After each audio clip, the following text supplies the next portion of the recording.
All right, everybody, welcome. This is Charles E. Smith Jr. This is another broadcast of From the Arena, which is an Inside Sports production. First, let me go ahead and thank our sponsor, thepuckshopshere.com. The best prices already online for online hockey gear, but if you enter the code Inside Sports upon checkout, you'll receive an additional 10% off. And as you can see, we're live here at Staples Center. Let me go ahead and introduce my very special guest. None other than Jimmy Bramlett of LAist.com. He'll explain to us in a moment exactly what that is. And, of course, you'll want to follow Jimmy on Twitter.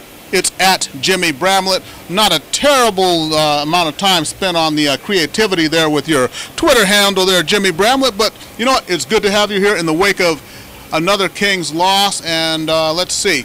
They scored 0 against Phoenix. They scored 0 against Calgary.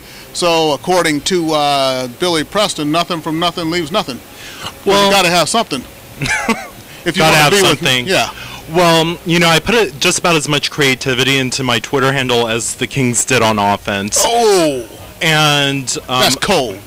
Well, it's the truth. It's cold, though. Yeah, well, it's cold in here. Yeah. It's one of the coldest arenas in all of America. That's true. Nevertheless. So you were down in the locker room. You got to talk to the players. Did you do Daryl Sutter? Did you talk to Coach? Yes, we did. We did get a few words in with him. He had a sore throat. What is if I was him, I'd have a sore throat right about now too. Yes. It's a good time for one. What's the mood of the team? I mean, they lost these 2 games. They haven't scored. Jonathan Quick is still playing out of his mind. He's given up 2 goals in the last 2 games, 1 goal in each game. They've lost both of those games. Yes, they have. What are they doing in there, man? Well, it's somber. I thought Whitney Houston's funeral was a bit more joyful than what went on in the locker room there. Huh. No, it's a state. I mean, there's a lot of frustration in the dressing room. Dustin Brown, that was his favorite word to us tonight, was frustration. I don't know. And someone had asked, what will it take to get out of this funk? He said, I don't know. I think we have to be more hungry. Take that for what it's worth. But and I even asked Sutter, what will it take for this team to be consistent offensively? I guess that's poor wording on my part, because he says, I think they're consistent. It's not about consistency. They just don't get a lot of chances. Well, so consistency doesn't mean losing all the time. That's not consistent. So, you know what? This brings up another point here. Let's talk about Mr. Sutter. Yes. Sutter puck. That is my own phrase. It's right here. I have not trademarked it yet like Pat Riley did three-peat. However, that's when I talk about correct, I got to get on the business end of things. You know, Marty Schottenheimer, when he was coaching in the NFL for many years, and he was somewhat successful with a really boring, bland, very vanilla style of coaching football, and it became known as Marty Ball. Daryl Sutter is very comfortable with these very low-scoring games, though he'd like to win them, obviously, but it's got to be called something, Sutter puck, at some point. Are you down with that? Well, it's not right now. If nothing's being done on the ice, it can't be called anything, correct? That's true. That's true, but futility is probably the more apt term for it. Yeah, I don't know. Something's got to. Is it a trade deadline move that needs to be done? Do you see it that way, where one star maybe could jumpstart the team, or is it deeper than that? It's much deeper than that. I mean, over the last 3 years, this team has regressed offensively. They went from, I believe they were 9th in the league 3 seasons ago, or 2 seasons ago. They were somewhere in the middle of the pack last season. Now they're dead last in scoring. That's more than what one player can do. Supposedly, Mike Richards was supposed to be the savior this season to help generate more 5-on-5 offense. What's happened? They've regressed. Well, and you know, it's all due respect to Mike Richards, of course, because look at who he's had for line mates. Before Jarrett Stoll got injured, it was Mike Richards centering Jarrett Stoll and Dustin Penner, and now it's centering the new kids from the AHL. So this is kind of isn't for Mike Richards. I really got a feel for him because this really isn't what he signed up for at the beginning of the season. No, it is. It's not true. But a lot of fans are saying, oh, let's bring in Rick Nash. Rick Nash is the answer. No, he's not. One person will not solve this bad of an offensive deficiency. Exactly. It'd be one thing if they were middle of the pack type in scoring. Correct. And maybe needed that one guy. But here you look at a team already that has, up front you've got Kopitar, you've got Richards, you've got Justin Williams, you've got Dustin Brown. On the blue line you got Jack Johnson, you've got Drew Doughty. So in one guy who's a scorer supposed to come in, and all of a sudden it's going to ignite the entire team, and they're going to start scoring 4 goals a game and suddenly be on the lips of everyone to possibly win the Stanley Cup. Is that pretty much the way that would go? If that were to happen, that would be hockey's version of Linsanity. Honestly. Absolutely. That would be so improbable. I think we would all be crying up here in the press box if we were to see a consistent 4 goals a game effort from this team. Then we look forward with the Kings, going into, got a couple of days off, and then they got Phoenix on Tuesday, a back-to-back with Phoenix, and then in Colorado, Mile High Air. It's always fun to skate there before they come back next week against another struggling team, the Chicago Blackhawks. But the Blackhawks have a lot of firepower there. We'll see who's even around them because that'll be right near the trade deadline. They did. Well, the Blackhawks are sort of rebounding. They did score 6 goals. Right. So, they're rebounding. Yeah, but they lost 9 in a row, so. At one point, yeah. But they seem to be on the mend. Right. But for the Kings, look, the management of the Kings needs to be very concerned because in this market, in this LA market where we have the Lakers and the Clippers, and even the Ducks are starting to make a playoff push now. They're starting to surge. The Kings are on the border of irrelevancy right now. And the border of irrelevancy. They're starting to slip. Is that a Bramlett special? That is a very Bramlett special. Okay. No, I mean what that means is pretty soon the fans will become apathetic. The sort of casual fans. I mean, you have your diehards with the Kings. Exactly. But your borderline fans are going to say, well, we have the Lakers and Clippers to pay attention to, and look at the Ducks. They're playing well. I don't want to watch a 1 or no goal scored in a game. Exactly. So, again, we are in the wake of the Los Angeles Kings versus the Calgary Flames. The Kings lost 1-0. We're live at Staples Center. This is Inside Sports production of From the Arena. We've been talking with my good friend Jimmy Bramlett from LA Ist. Very quick, before we bring in Dennis Bernstein is waiting in the wings here of the 4th period. There's Dennis Bernstein up there who's been waiting and who's going to come around here in just a moment. Tell us a little bit about LA Ist, what you do there and what it's all about. I'm the sports editor for LA Ist. We are a local Los Angeles blog about everything Los Angeles. News, events, food, politics, and sports. All right, perfect. And people want to follow you, they can follow you at Jimmy Bramlett. Yes. Is that correct? No. Yes, and it's for mature audiences, too. I have been known to slip in a couple of epithets or two. Aha, I see. Okay, perfect. So as Dennis Bernstein gets ready to come on, as he makes his way around, as he goes all the way around, as Jimmy Bramlett will stay with us for just another moment here. And this is what we call filler right now. This is what we call filler. So you and we're going to sit here and talk, and yes. I'll be watching there. As I look at you, I'll be looking over your shoulder because I can see Dennis rounding the corner over there and coming in. Great television production right here. Right, and what's going to happen is, as Dennis gets closer, we're going to go ahead and put up a panel like this. See? We're going to put up a panel. What will happen is, as Dennis comes here, you'll hand Dennis the microphone. I'll just introduce him, and then when that panel comes up, Dennis will be magically sitting here in your seat. It's very magical. It is, definitely. So, ladies and gentlemen, let me join and bring in my next guest. This is Dennis Bernstein of the 4thperiod.com, and if you want to follow Dennis, you can follow him at Dennis T. F as in Frank, P as in Power Play. Dennis, Mr. Bernstein, always a pleasure to have you here. First of all, before we get into how we fix the Kings, the 4th period, hockey's only lifestyle magazine. Correct. How are things going there? Talk to me. Fabulous. Claude Giroux is on the current cover. We'll have a King in the next issue, Dustin Brown. Available quarterly on newsstands, subscription through the website. It's been a fabulous start for us the last couple of years, and it's really something that is, resonated with the fans in the hockey community. So we just came off a great weekend at the All-Star game. We had a hospitality suite. Every major player came through. Lundqvist, the Sedins, Dan Girardi. It was a great time. So things are going great the fourth period. All right, perfect. And then as we look to the end of the season, the award show is going to be in Vegas again. It'll be at the Wynn this year. And I suspect you guys are going to be heavily involved in that as well. Yeah, we had 700 people come through the door in 90 minutes for our awards after party at the Palm. So I'm sure same thing will happen at the Wynn. We're looking forward to that. Now we're kind of renowned as the in place to be after events. So we'll definitely be doing something in June at the awards. All right, fantastic. So let's switch from June and go back in time to right now. Do we have these to? LA Kings. Yeah, and the worst part is the crowd here.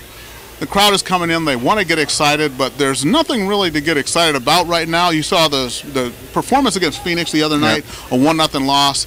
A 1-0 loss here against Calgary. Of course, it's Mike Camilleri, a former King who came over recently to the Flames, gets the only goal, beats the Kings. You got to feel for Jonathan Quick at a certain point because he's played his behind off all season long, .934 save percentage.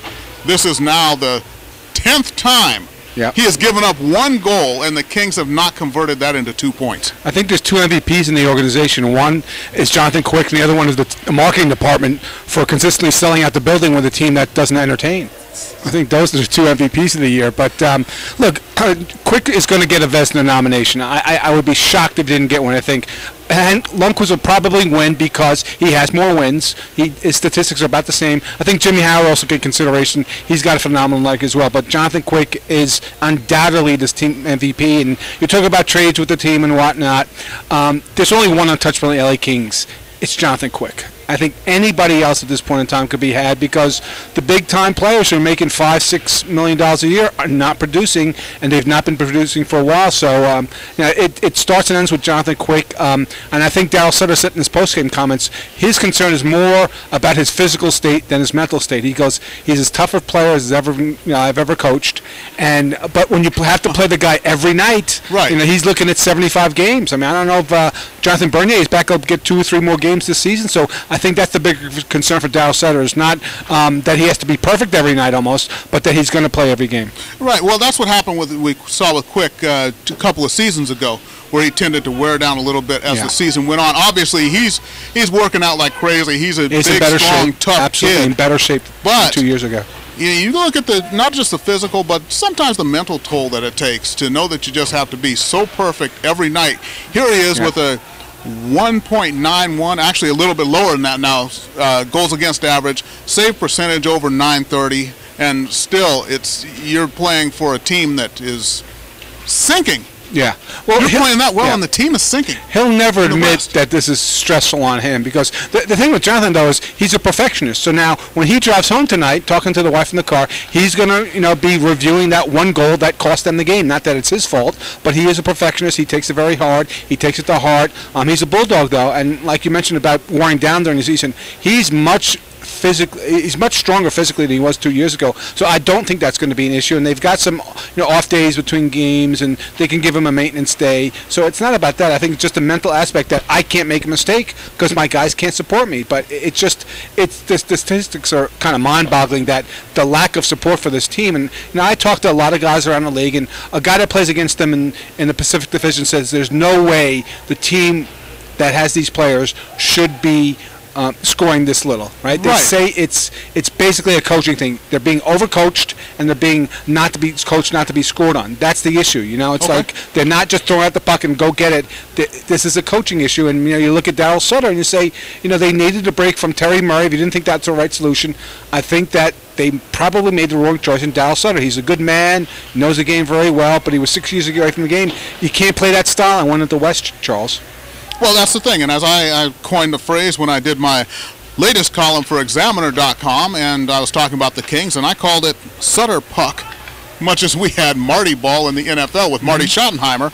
We call that Sutter Puck, and when I look at Daryl Sutter's history, it's just getting teams that are very anemic in scoring into the playoffs. That's what he's always done. Now, with this team out here, you would think that you kind of need a coach that would, and then think about trade deadline, getting in another dog, so to speak. Yeah. But you need a coach who knows how to just let the dogs out. Well, right? there's a couple of things you can look at this way. You can't install a new system in season, right? So I get the part where Dean Lombardi says, I got to go with the same guy that understands this concept of what we've, bought into and keep that going for the year. And Dean said even when he replaced Darryl, he really didn't want to do it, but he thought that historically and statistically, guys like Stoll, guys like Penner would stand up. Now, you can go that route, or you can go the route of the Pittsburgh Penguins 3 years ago when Terrion had Crosby and Malkin and Stoll on the team and said, go dump the puck in, lay back and play a 1-3-1. Well, Geno Malkin said, I'm not doing that, so there's no way I'm doing it, right? So they whacked Michel Terrion, they brought in Danny Bosma, and the rest is history. So there's cases for both. You got to have a guy who will let him play and a guy who will coach, not necessarily his style or in trying to impose his style, but you got to look at your roster and see what your roster is capable of. Going back to, there's many cases like this in sports.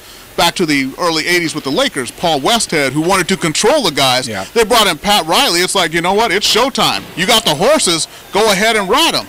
Well, but there's an issue here. I get that where you can come in and bring in a guy like Bilesman that says, let's run and gun. But here's the one issue, right? When you consistently draft players who are responsible two-way players and really don't have the foot speed to compete in the West, that's an issue, right? You can run and gun, but you look at the Kings' top six, there's no speed on this team. I mean, there's less speed now with Jordan Nolan and Dwight King on the team. That's an issue. If you're going to go out and run and gun with San Jose with this team, it's not going to happen. So that's why they have to play the one. I mean, Dean Lombardi has cast his lot on the rock-solid defensive system with really good goaltending. He's accomplished that, right? But there's another aspect of this game, it's goal scoring. And that's the issue. That's why Boston and Vancouver are great. They do have a great goaltender. Well, at least Boston does. They do have rock-solid defensemen, right? Yeah. But they can score goals. So when Henrik Lundqvist whiffs on a puck in Madison Square Garden, Gaborik and Richards are going to get one to back him up. When Jimmy Howard misplaced the puck behind the net, Pavel Datsyuk or Johan Franzen is going to make up for that mistake. Jonathan Quick does not have that luxury, and that's really the essence of what's happening in Los Angeles.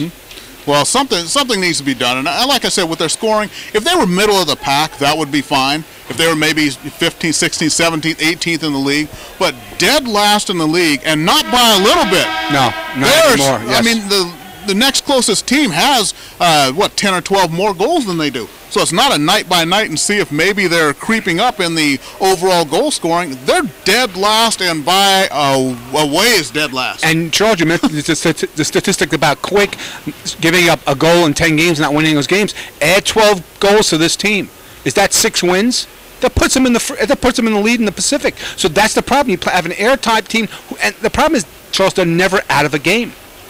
All the games they lose, the 2 games on this home stand, they're never out of the game. So what do you do? It's like, I wish they had 10 more goals, they'd be in first place. Rob Scuderi said that early in the season. I think even then he said, look, if we had 3 more goals, we'd be in first place. That's an issue, right? These guys have to step up. I don't know what to say other than, the Kopitar line owes the team a lot of money this last month. They have not done anything. I mean, even Sutter in the press conference tonight said, Mike Richards, since the 2 guys have been called up from Manchester, they're my best line. I mean, that's a slap in the face to Kopitar, Brown, and Williams. And he said, I can't make any changes because I have no other options to do. So I've got to keep those guys together. If those 3 guys who are the top line got to look at themselves in the mirror and what do I have to do to get the team going? Well, I don't know. It is a bit baffling, but you'd think with the talent on the team, it's got to be more frustrating for the team and also for the fans who are coming out here. They're still supporting them, but they're just... Well, the fans are great here. There would be a huge parade if they have won here. The fans are great. They announced a price hike this week, which probably wasn't timed the best, right? It wasn't that much of a... But still, the timing wasn't good, and they don't play an entertaining brand of hockey. But, Charles, I mean, at some point, you got to let, your backup goaltender go if you're going to bring in a Jeff Carter. You got to let Jack Johnson go if you're going to bring in James Van Riemsdyk. It's gotten to that point where you can't, really rely on defense and goaltending and, an asset that can be replaced down the line for a score. This team does not have the skill nor the speed up front to contend in the West. They're 9th right now, and the Chargers are looking like a 9th place team. Yeah, definitely. All right. Well, Mr. Bernstein, it's been a pleasure. And you know what? We've got none other than the fantastic Mr. Matsuda waiting in the wings. Well, now the level's going to raise. Yeah, well, we Yeah, don't know what I'm he's saying. okay. I'm marginal, but now Gann's going to dial it up. He is, and we have no idea what he's going to say about Dean Lombardi. He's got a history there, so he's definitely not shy. So, Mr. Bernstein, Always a pleasure, Charles. all Happy right, to be on. fantastic, and Okay. I'll be there down with the 4th period, and we'll be following you on Twitter as well. So, Mr. Matsuda, as he comes in, he's over there playing with his device, smartphone device. Well, that was one hell of an introduction. So without further ado, ladies and gentlemen, my special guest, Gan Matsuda. Everybody from the Kings knows him, frozenroyalty.net. You can also follow Gan on Twitter. What's your Twitter handle? Frozen I got Royalty. the wrong panel. Okay, Frozen at Frozen Royalty. Yeah. Fantastic. Are you ready for your close-up? Here you go. You want to kill Ladies and gentlemen, Gan Matsuda of Frozen Royalty. And there go your ratings, right down the twos. Man. Well, talk to me. First of all, let's go ahead and get a little bit of, for those who maybe are new to it or live in a cave under a rock, Frozen Royalty is, and where does it come from, and what are you doing? What's happening these days? Well, In a nutshell. just covering the Kings in the league, basically. Whatever I can do to bring the news to the fans and slightly different, try to do something a little different. Because you can get game stories in the Times and Right. the Kings side. So we try to go a little deeper with the feature. Well, it's really about your perspective. So bringing a fresh Sure. perspective to the Yeah. team. And I know you followed the Kings for as long as I've followed the Kings, which Maybe goes longer. back a long ways. Purple and gold Chevy logos. We were there when that changed over. 1973. Yeah, okay. We go back a ways. What do you see with this team? High hopes at the beginning, and now you see lowest scoring team in the league. Yep. What do you see when you watch this team night after night, and a team that cannot score as many goals as Columbus or the Islanders or Carolina or anybody? I see a team with two legitimate top six forwards and mostly third and fourth liners the rest of the way. How did we go from that? We remember when the season started. Yeah. And everybody was excited. In Los Angeles, outside Los Angeles, everybody who followed the Western Conference, it was the Kings are loaded up. Mike Richards is here. Simone Gagne's here. Granted, he got injured, got another concussion. But I don't think that just Simone Gagne would turn things around here right now. No. What happened? How did they fall so far, so fast, just in the offensive category? I don't... Well, a lot of it is, I think, I'm not certain it's mostly coaching or what it is, quite honestly. And I mean, obviously, I don't think anyone really knows for sure. But if you look at this team, and this goes back to well before even Terry Murray was here, started 3 years ago, this team often fails to execute its game plan. They don't often, they'll leave one part out, and that messes up the whole system. I think if you look at what's happened this season, one thing I always look at is their breakout plays. I mean, Okay. their attack starts, every team, your attack starts 200 feet away from the opposing team's goal, behind your own net. And if you don't attack as a five-man unit, if you allow wide gaps, forcing long passes that are easily picked off, or if the forward's got to wait for that pass to come, the defense just converges on them, stops them. In this league, it's about generating speed through the neutral zone, and the Kings rarely do that. So it means they can't enter the zone with speed, or they can't get to the puck when they dump it in. Okay, all right. Okay, so let's talk about that. So there's something that they do. And if you look at just the skill level of the team, they're not the lowest skilled team in the league. No. Yet they execute on offense more poorly than any other team in the league.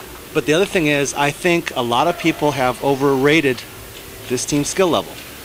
Well, I thought they could score at least as well as the Islanders.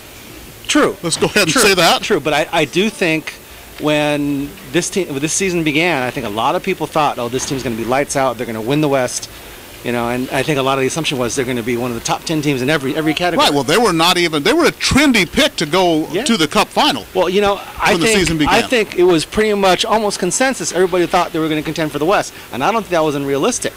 However, and as Dennis was just saying, this team should be better. But I do think there is some overrating and overvaluing of some of this team's talent. Okay. I really do. Even Center Anze Kopitar, he's got elite level skills. The problem is he doesn't often use them.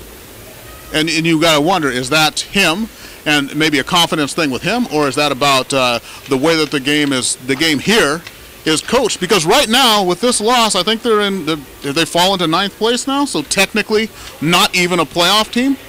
I'm not sure with Kopitar that it's coaching, because quite honestly, if you look at the way he plays the game offensively now, it hasn't changed a whole lot since he was here when Mark Crawford was here. He is too often a perimeter player. He too often doesn't attack the net, take the puck into the prime scoring areas. I just published a story early this morning that if you watch him, he will hold the puck on the half wall. I'm not just talking on the power play. Right. Okay. Doesn't curl into the circle where he could get. He's immediately in the prime scoring area and becomes a threat to score. Right. You know, and if he doesn't have a shot, he's going to draw 2 defenders to him because they know his shot. He's got one of the best shots in the league. And that means someone's going to be open. He's a great passer. And chances are that player who receives that pass is going to be a very dangerous threat to score. Right. But he doesn't do that enough. If he became that kind of player who would do that on a more consistent basis, he could become a 40 or 50 goal scorer. Well, sure. What do you think? Maybe it's when you look at the whole thing of a defensive system in place, you have your 2 defensemen. The 3rd defenseman is the center. Do you think maybe that's one of those things that he's worrying about a little bit too much? Not necessarily, because on this team, you talk about the F3, it's usually the left wing. So it's not the center. Well, the center is the playmaker. I mean, in hockey, when we talk hockey, general terms, the center is going to be the guy who makes the plays, and he's going to be the guy who covers the man in the slot on defense also. He's that 3rd guy back. So most of your best defensive players are going to be your centers. Well, that's where you got your Selke winners are always centers. They're not necessarily wingers. And you talk about Kopitar. Remember when he began his career in the NHL, he was a horrible defensive player. Now he's got to be in the conversation for the Selke award. Okay. You know, so you give credit where credit's due. A lot of that is you got to give Terry Murray a hell of a lot of credit for turning him into that kind of player. And is it the defensive system? Yeah, that's got to be a part of it. But I do think a lot of the responsibility for the inability to score falls directly on the shoulders of the players for not executing the portion of the game plan that they often fail to do. Okay. All right. So, which kind of brings us back to full circle. Is it coaching? Is it the players? It's one or the other. We know that, but something's got to be. I really do. So it's the perfect storm here is what we've got. You could say that. You really could say that. Yeah. Well, I don't know. At a certain point, I think you got to look at just changing things up a little bit with what Daryl Sutter is doing, and maybe just, I don't know, you throw caution to the wind. And I don't mean just be completely defensively irresponsible, but there are just little subtle things that you do, like when you set up along the boards. If you set up just 4 feet higher than you normally would, things like that is just better about getting the puck out as opposed to doing the safer play, which is just a little bit. It's just about changing the angles just very slightly. It's not about one guy gets the puck and everybody just takes off up the ice. It's just very subtle changes that turn you from a defensive team into an offensively minded team. Well, I think you and I both know. I'm with you there on drastic changes. As you and I both know, they do that. That's going to go the other way real quick. But well, you got quick in the net. So well, look here. Look, I'm willing to say this. To open it up and just say, we're going to put up 3 goals a game. If you can put up 4 goals a game, hey, I'll shake your hand at the end. It's one of those type of things. We're going to get 3 goals every single game. If you think you can get 4, hey, best of luck to you, but we're getting 3 on you. That's it. So something has to change here. What they're doing is not working. Well, it's not. My thing is, I think what you're talking about is going to take more than a couple of tweaks. And I think this team is way beyond needing just a couple of tweaks. I think it's a deeper problem than that. All right. We want to get into tweakers here, do we? Well, no. Okay. You kind of led us down that road, so I did. I can never trust you, Charles. Every now and then we do stick to a rather tight time schedule here. So we're coming up on a half hour here. My special guest has been Gann Matsuda of FrozenRoyalty.net. Let me also thank Dennis Bernstein of the Third Period and also Jimmy Bramlett of LAist. You can follow them all on Twitter. And until we have our next broadcast from the arena, which may be next week, against the Chicago Blackhawks when they come to town. It'll be a special start time of 5 o'clock. So, again, any final words for the adoring public out there? Just hang in there. I know it's frustrating, but the bottom line is hockey, and it's a game we all, hopefully, everybody loves. All right, fantastic. So, hey, everybody, thanks for joining us. And again, all you hockey players out there, thepuckshops.com, discount hockey gear available online. Enter the promo code Inside Sports upon checkout. You'll get an additional 10% savings. And remember, follow me on Twitter at @TheInsideSports. So, for again, Matsuda, I'm Charles E. Smith, Jr., and thank you for watching.